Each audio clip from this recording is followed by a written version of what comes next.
Well, I'm down at CG Bikes. You know, I was so happy to see this bike shop open, and I was wondering what CG stood for, and then I realized I was meeting with Chris Gardner, who I had met with a few years ago, I think, when you had a different kind of a bicycle operation. It wasn't based on actually having a brick and mortar location, right? Right, it was a mobile rental service. So tell me a little bit about how you decided to do what you're doing now. Well, opening a brick and mortar store has been something I've wanted to do since college, and I've passed on the opportunity in the past, and this seemed like the right time, and we love being in Belfast, so to open one here is really exciting. Yeah, Chris, you've been in Belfast. You were actually, I was filming a senior college course, and Mike Hurley was talking about your online business that was sort of a spin-off of bicycles, and it was, tell me a little bit about what you had, and maybe you're still doing it. Yeah, it's within the bike industry, but what we do is we make stickers and stickers that are mostly that people put on their bikes and helmets, and they have a specific purpose, like for triathlons or something like that, or not necessarily a specific purpose, but just to add a little personality to the bike, to personalize it in some small way. So we do that all online. So we still have that going, and it's nice to have something to keep us going year round. Sure. Well, did you make the decision to open this up once Side Country Sports had closed down, or were you already thinking of maybe competing with them? No. When I really like their shop, and they do a great job down in Rockland and in Camden at the Snowball. When they decided to close the Belfast shop, I thought maybe I would take a year to think about it and really plan things out, but in the end I just really wanted to jump on it as soon as possible. Sure. So for people who don't know, you're right on the bottom floor of where the Belfast Farmers Market, the what's it called? The United Farmers Market, because we of course know of the one that's by Waterfall Arts. But it's a wonderful, big, spacious location, and you have quite a lot of bikes for rent, I see. Yes, we do have our rental fleet ready to go for when the tourist season really kicks into full gear. And we're also doing, we're a full service repair shop too. So we'll do anything from helping out with a flat tire to providing tune-ups to get you ready for the whole riding season. Sure. So there seem to be trends in bicycles. I mean, I know some of these have been going on for quite a while, and yet, to me, some of them are still kind of new. For instance, the idea of having, fatter tires and things like that. What are the trends the kinds of bikes that you are working on, and what are some of the trends that you're seeing? Yeah, well, I think the most recent trends over the past few years are really positive ones, in that they're geared towards getting more people on bikes and opening up new opportunities for biking. So we see a trend towards bigger tires on road type bikes and bigger tires on mountain bikes. What does bigger tires do for you? They allow you to explore dirt roads on road bikes. Okay. And on mountain bikes, you can start riding all 4 seasons. So you can ride on packed snowmobile trails and that sort of thing. Whereas in the past, we saw a lot of bikes that were, maybe if it was a comfort type bike, it maybe wasn't built very well and wasn't intended to be used a whole lot. And if it was any kind of sport bike, you'd be basically forced onto some lower grade version of what professional racers were using. And now we're seeing a trend away from that, where more bike manufacturers are trying to make bikes that open up new opportunities for all sorts of people, no matter if you get out once a week or if you're riding every day. there are just new opportunities to be had out there. Well, I notice when I go to, many urban locations, they have a fleet of rental bicycles. And I'm looking at yours, and they have a somewhat similar look to them. Yeah. What are some of the characteristics of the current rental bike? They look rugged. I also notice that they're not the kind of handlebars, the old-fashioned racing handlebars that you hunker over. Right. And they have comfortable seats. That's another thing I noticed. Yep, so comfort's a big thing. They put you in a nice upright riding position that's easy on your back and your neck, and allows you to look around and see your surroundings safely.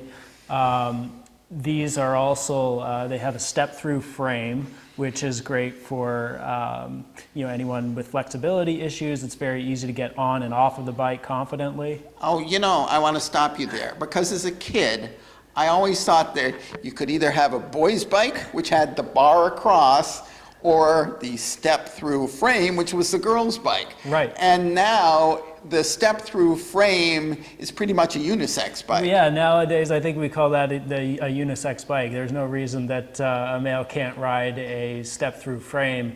And is there any advantage to that bar that the traditional boys' bike had across? Does it make the frame more rugged, or what's the deal? Yeah, it can add a little rigidity to the frame and improve handling if you're really putting a lot of torque on the frame, but I don't think that's the case for most people. So a unisex step-through frame is a big advantage for most of the population. So I'm interviewing you, and it's a work day. You might have customers. I actually see a possible customer walking through the door. Why don't I take a break for a moment to run a PSA from the Maine Bike Association, and Okay. we'll be right back. Okay, thanks. Mom, I'm trusting you with the keys. Drive safely. I promise. If you drive a bicycle, you need to know the rules of the road. Always ride on the right with traffic. Obey all stop signs and traffic lights. Signal and look back before turning. If you're biking at night, use lights and wear bright clothes. This safety message was brought to you by the Bicycle Coalition of Maine, www.bikemaine.org. We're making Maine a better place to bicycle. All right, so we're back, and we changed locations so you could see the rather impressive rental fleet of bikes behind us. So I'm assuming that many of these bikes might be used on the rail trail and the harbor walk. Right.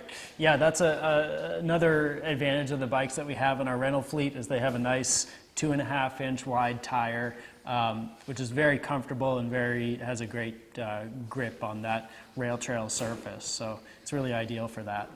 So while I've got you here, this might be a good time to talk about bicycle etiquette.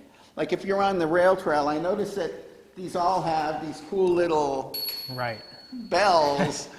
When do you use, you're riding along and you see people walking their dogs or whatever. Give me a little bit of, advice on how to negotiate the crowds on, these popular walkways. Right. Well, I think the number one thing is common sense, and imagine that you're someone out walking their dog, and how would you want, if someone was coming up behind you on a bicycle, how would you imagine the situation going? So just keep in mind, keep a fair distance from people who are walking on the trail. Reduce your speed when you're passing someone on the trail, and use your bell, or if you don't have a bell, at least I would say coming up on the right. yes, yeah, telling them the direction that you'd like to pass on is always helpful. Yeah. So just maintaining courtesy and common sense is the best advice. Speaking of that, we hit upon one really great area to ride your bicycle because it's nice and level, Right. and it's easily accessible, and there's some nice views. But there are lots of nice views throughout Waldo County. And I know that there's an active bicycle club in Belfast. Have there been some well-known, established, great rides for people to, if they're, I'm assuming that if you're local, you might know where to go, but you might want to get a couple, like, do you have like a top 10 list of places you like to ride? Right. Well, my go-to route is it's about 18 miles long, and it would be to take Shore Road through Bayside and Northport. I know it well. Cross- I live in Bayside. Yep. Okay. Cross Route 1 up Beach Hill Road. Oh, yeah, Yep. that's beautiful, especially if you look behind you as you're Yes. going. Yeah. So of course you could do this loop in reverse and enjoy that view all the way going downhill. But Beach Hill is a nice steady climb. It's good exercise. Very. Boy, Yeah. that's quite, you get pretty high up there. Right. And then would be on Route 52 for just a short section, which you have to be cautious on. And then you can come back into Belfast on Prescott Hill Road by taking a right off of Route 52. Oh, right, And yeah, come down by the Blue Goose, and take not quite go down the hill, take a left, and then, anyway, for those who look at the map, it sounds like I'm familiar with the area you're talking about. What's another great place to ride? Let's see. Another favorite place would be you can continue off that rail trail loop. You can continue off the rail trail by the City Point train station. Yeah. And if you wanted to make a little bit longer excursion on dirt roads, you can get onto East Waldo Road and take that all the way to where it turns into the Littlefield Road, and you can actually ride all the way out to Brooks and have a lunch or breakfast at Ralph's Cafe, and then take the same excellent. route in, and that's a lovely ride, almost all on dirt road. So, do you feel that Waldo County is getting more bicycle friendly? If you were to give us a grade for bicycle accessibility, what would you give us? Well, there's been a huge amount of improvement in the last few years, especially with the new paint that we have over in the area near Rennie's Plaza in that part of town. I think that makes a big difference for cyclists. I think there's still a long way to go to link some of those parts up.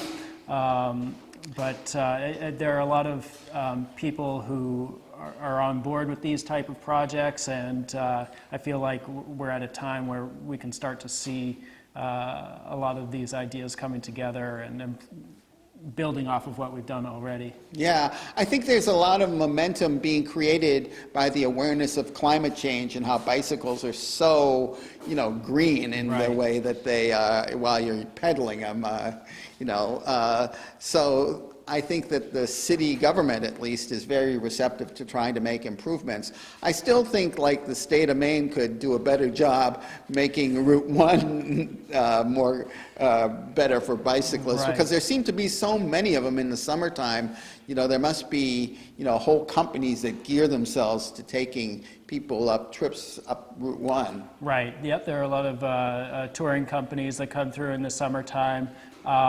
The challenge of making Maine more friendly, bicycle friendly in terms of getting between towns is pretty difficult, just because of the way we're spread apart and have some narrow highways out there that just present a lot of challenges.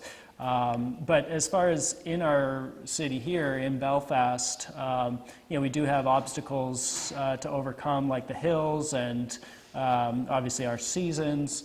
But we've had a lot of people express an interest in electric bikes, and that's a nice way to get around those problems to some extent. I had an electric bike once. I was an early adopter, and it had lead-acid batteries, so it was pretty heavy, and it was a very heavy bicycle. Right. It was when my office was down at the boathouse, and I was fine riding my bike down to the boathouse, but then I'd be tired after work, and I just needed that little bit of assistance. Right. But I've noticed that the modern electric bike, the motor's you can't even tell it has a motor for some very reason. integrated, yeah. And the batteries are also kind of almost hidden, and they're certainly a lot lighter than those lead acid. Right. So I think there's a technology that's come a long way in, like, the past 15 years. Yeah, absolutely. The bike industry as a whole has been shaken up and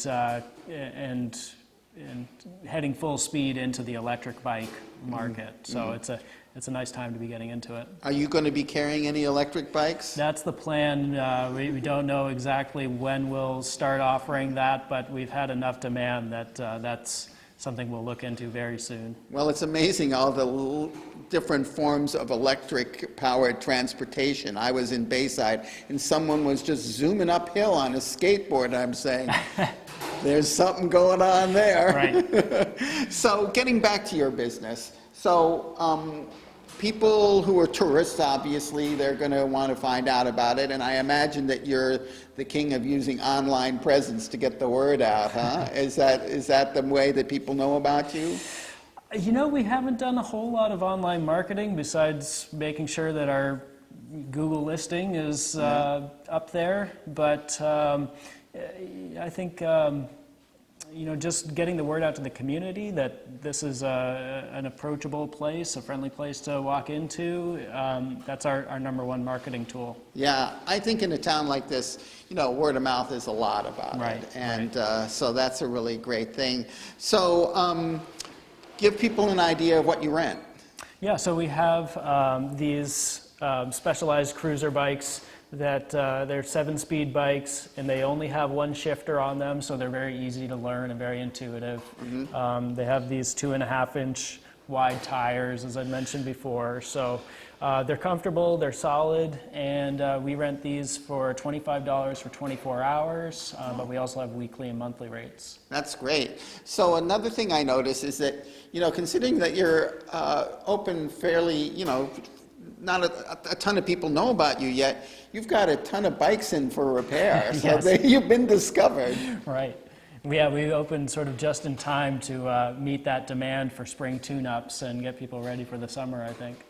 Sure. Well, if you have a bicycle and you're not in the market to need to rent one, do you have any advice on some simple bicycle maintenance things that, you know, I should be doing on a regular basis with my bicycle? I'm of course want to bring it in to you to get repaired, but not before I really need to. Right. No, it's always nicer to see bikes that have had a little TLC before they come in. So keeping the chain well lubricated and well dried so that it's not picking up a ton of grit off the road when you're riding around. So can I stop you right there? Lubricated. I used to use my bottle of 3-in-1 oil. Is that not but that's a wet Getting something wet lubricant. Right. So should I use some kind of, like, I don't know, something dry lubricant? Well, an all-around lubricant, a bicycle-specific Hey, something's lubricant. getting thrown our way. A bicycle-specific lubricant, which we sell here in the shop, can be used, that particular one can be used to clean and lubricate the chain. And once you dry it off with a rag, it's not going to leave a sticky residue behind that's going to pick up all kinds of dirt and grit off the road. Okay, so lubricate the chain. Anything I need to think about with my brakes and tires? You know, with your tires, make sure that they're inflated properly. If you're running them at too low a pressure, then you're going to risk pinch flats, and also it will wear out your tread faster. So is there a rule of thumb on how it should be inflated? Should I have a tire gauge, or can I just feel it, and if it feels, you know, rigid, it's good? It's nice to have a gauge. You can, if it feels nice and rigid, that's good. But you know, if you want to fine tune it to where you're riding it at a level that's both comfortable and safe, having a gauge is the best thing. And your tire will have those recommended pressures stamped right on it. Oh, that's what I was going to ask you, because I have a bicycle pump with like a gauge built into Right. it, so I Yep. could use that and see if it's going with the, okay. Right. Any other advice for me, the, you know, really occasional recreational Well, bicycle? your brake pads will have a wear line on them, so keep an eye on that. And if it looks like that's getting right up to the line, that's a good time to get your brake pads replaced. Another thing is don't rest your bike on the side that the derailleurs are on. So don't rest it on its right side, because if you do that, there's a good chance that that derailleur can get bent just enough that it'll make your shifting poor. So avoid that. Huh. You recommend bicycle stands? A kickstand? Yeah, a kickstand. Yeah, for a lot of riders, it's a really great thing. I mean, it adds a little bit of extra weight, but not everybody is turned off by that. So, Well, it's funny how when you speak of weight, I don't know, a few years ago, it just seemed like everybody was into having the lightest bicycle. And obviously, the bikes that you have here are not meant to be super light. So the trend for super light bikes seems to be not so important for the recreational bicyclist. yeah, components from recreational bikes today compared to recreational bikes years ago, they're still lighter than those. Oh, okay. But yeah, they're not. We don't advocate riding the lightest stuff if you're going to be if you're Still not trying going- to set records or, Right, or right. compete, right? Well, so I know people want to know your basic hours. Why don't you tell us those? Yeah, we're open 6 days a week, Tuesday through Sunday, from 10 a.m. to 6 p.m. And we're just closed on Mondays. Wow, that's great. Yeah. And you hope to stay open all year round? We'll see. I I would think that think the plan around right now is that this would January, be but- seasonal, but you know, if there's something we can do to chip away through the winter, then we might think of that. Okay. You know, put on tires that have, I met somebody who had tires that had studs on them. Oh, absolutely, yeah. Well, winter friendly. riding is really fun on a fat bike on some of the snowmobile trails around here. Yeah. So it's definitely gaining popularity. Right. All right, so I've been speaking with Chris Gardner. Thanks so much for telling me about your new business. Thanks, Ned. I appreciate it.